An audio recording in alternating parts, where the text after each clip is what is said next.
But you think that it could possibly just topple the United States? I do. I think we might be looking at, well, let's put it this way. I think what I'm seeing in the street reminds me far too much of Maoism, and that if you attempt a Maoist takeover in the U.S., you will get a civil war. So I am very concerned that we are much closer to a brink that, frankly, I think we all know is out there somewhere, but that Do you worry that right-wing crazies are going to come gunning for things? Well, I'm hesitant to say right-wing crazies, because what I think the problem is, I full well understand looking at people tearing apart cities, saying things that make no sense, claiming that uninventing the police, that, abolishing them would be progress, that they're,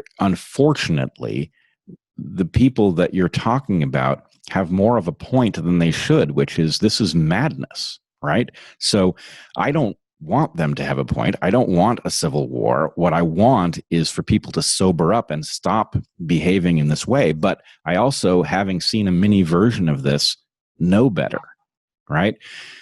So I would put on your radar, if you're not thinking about it yet, the coincidence of shutdown STEM traveling with this religious belief system that you and I both see is extremely important. There is a reason that this religious movement that we see in our streets is also talking about shutting down STEM. And we saw this all in miniature at Evergreen. They came after STEM also. There was a reason that it was me they came after. They went after my students too. In fact, one of my, a mixed race student woman whose mother is Afro-Caribbean, was actually confronted by the rioters and accused of race trading for being a science student. So this anti-science belief system is infused into this critical race theory religion that we see protesting and rioting. And so the threat that poses to our ability, even if you had this documentary that you're talking about, it would be, I don't know what is there documentary burning? They will invent documentary burning. Right. And effectively, it will only reach those who already, in some sense, know better. So I'm just watching this thing take over people who should know better. And so that says something about the mechanism of action. The arguments that are being deployed are really low quality, but the mechanism of action is really powerful. The strategy is very, very strong. It's a smart strategy. So I don't know where that leaves us. Now, as to your point about it can't be podcasts, I agree with you. And I've increasingly started to wonder if one of the problems that we face is that the people who should be in a leadership position, people who could say something, could shut down the bad arguments and substitute better arguments, that those people are, I would say, trapped in the gig economy, and they don't have the power of leaders because everybody can click away. They don't, a leader can tell you something you don't want to know, but you need to know. Somebody who, you're deciding to watch them, and as soon as they start saying things that you don't like, you go find somebody who says stuff you like better. That's not a leadership position. And so I wonder if part of what's taking place is that the transformation of the way we interact with each other has ruined the concept of leadership, and a leaderless movement is a dangerous movement because it's inherently going to subscribe to pleasant fantasies, utopia among them. You're scaring me, but I want to venture this. If what we're really seeing is a pendulum shift, like on the campuses, like this is not remotely to minimize what happened to you, but when that happened to you, there were many of us, including you, who were thinking, and I understand what you're saying about the whole attitude towards STEM and how insidious that could be, but we were thinking, is this college? Is this what it's going to be at a university from now on? And as I've been observing lately, in the historical sense, that was actually only a few years in the mid-teens. That was kind of a fashion, and watch it happen tomorrow somewhere. But you notice, so there's a cluster of events like that. And then it kind of stopped. And I think it was partly because of the pushback against it from a lot of sensible people. And it's not that I think anybody was reading an op-ed in the Chronicle of Higher Education and decided not to do it, but I'm not sure how these things happen. But society turned against people getting beat up when they come to speak on a campus. And in this case, if that happens after about 3 years, and we've got about 3 years to wait this out, if that happens, the good thing that will have come out of it is that I think it has been resoundingly proven that people like Ta-Nehisi Coates are wrong in their sense that America is this place that's utterly united against Black people on all levels, and that nothing will ever happen, because all you have to do is look at the color of a lot of those crowds to see that there's a certain kind of white person, and it's not only, Antifa, it's not only college students, it's a lot of people who have really changed and made this country a different place than it was even 25 years ago, which to me feels like 5 minutes ago.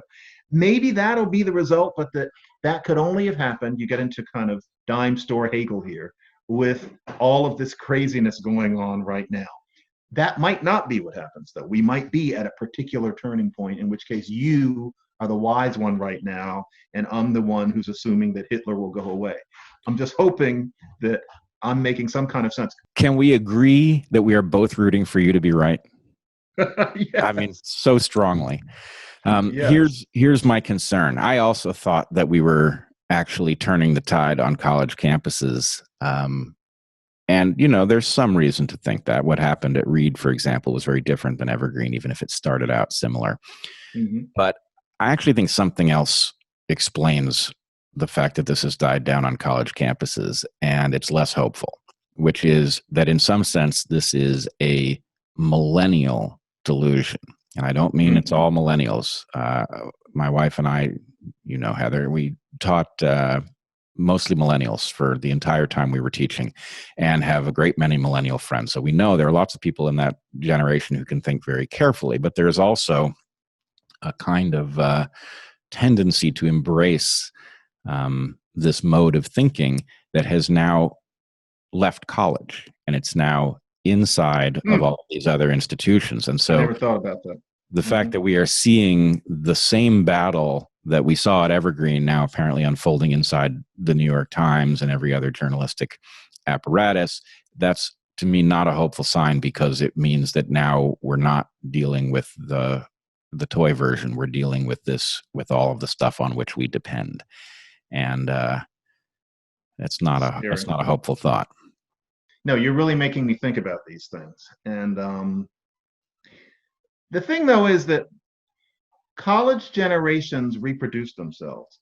And I get the idea that the people from 10 minutes ago who were hollering on campuses are now interns at the New York Times or something like that. But wouldn't you expect that succeeding freshman classes would have kept doing the same thing because they pass it on one to another? What if it was just 1 3 or 4 year cohort who then went and carried it somewhere else?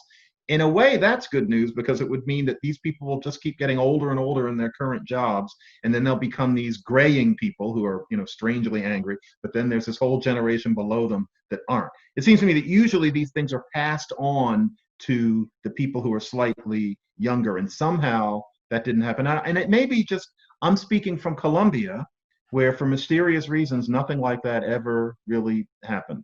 So I maybe feel more sanguine because protests at Columbia are small and brief, as opposed to there having ever been anything that made the news other than the Emma Solkowitz's controversy, the mattress controversy. And that's a really very different set of issues than what we're talking about here, although there's an intersection.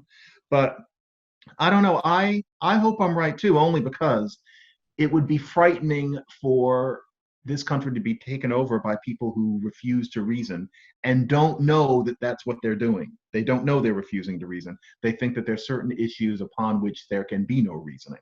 And you literally can't talk to them. They cannot be reasoned with.